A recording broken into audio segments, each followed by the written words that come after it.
Hi, I'm Pat Ballin for Wall Street Reporter Television. I'm here at the biggest mining conference in the world, the Prospectors and Developers Association of Canada International Conference, and thousands are expected to attend. The price of gold has been climbing for the last 3 years, and it hit a 7-year high above $400 an ounce. Can that boom continue? We came here to the conference to talk to the best in the industry to get their thoughts about the future. Joining me now is Jocelyn Waller. He's the Managing Director for Trans-Siberian Gold. And pleasure to meet you, sir. Hello. Tell me a little bit more about your company, because you put together 2 packages of land in Russia. So let's get a profile of the company first. Well, we started when there was a vacuum in the year 2000. It was shortly after the crisis in 1998. I met people packing their bags and going out, and I was going in because I was very interested in Russia, having been in the mining industry all my life, and knew how mature the gold mining industry was, in Australia, in Canada, and South Africa. And Russia had really only been scratched on the surface, and it was a large land mass with lots of good geology and really artisanal mining and not a lot of hard rock mining. So it was obviously a place to go. And if you need to be in gold, you need to be in Russia. I found a Russian geologist and another one, and a Russian legal team, and I put together a small team. I was introduced through some people in the oil industry to these people, and we set out to find select targets in areas where we thought it had potential. We had a short list of 9 properties, and in the end we bought 3 of them.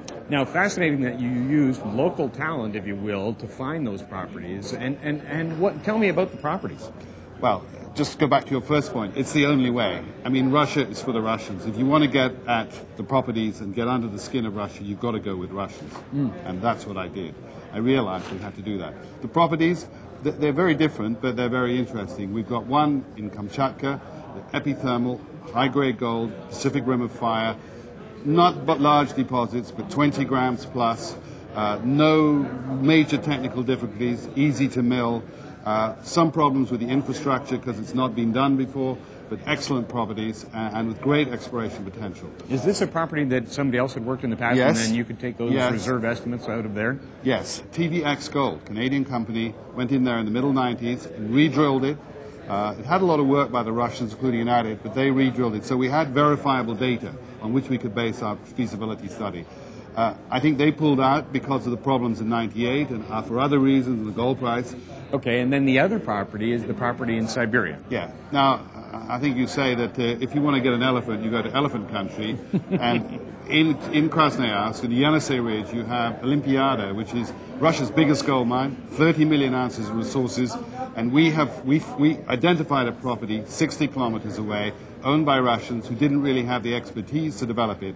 And we zoned in on that and we literally came in under the radar, didn't buy it for a lot of money, but we had to make commitments to the local authorities that we would get on with the work because the license had to be changed. They were under pressure under the license, and we worked very closely with the local administration, said this is what we're going to do, and that's what we've done, and we've done that all the way. And we built that property up. We've added nearly 1 million ounces to it from our drilling. It's now 2.3 million ounces growing. We have 5 rigs on the property.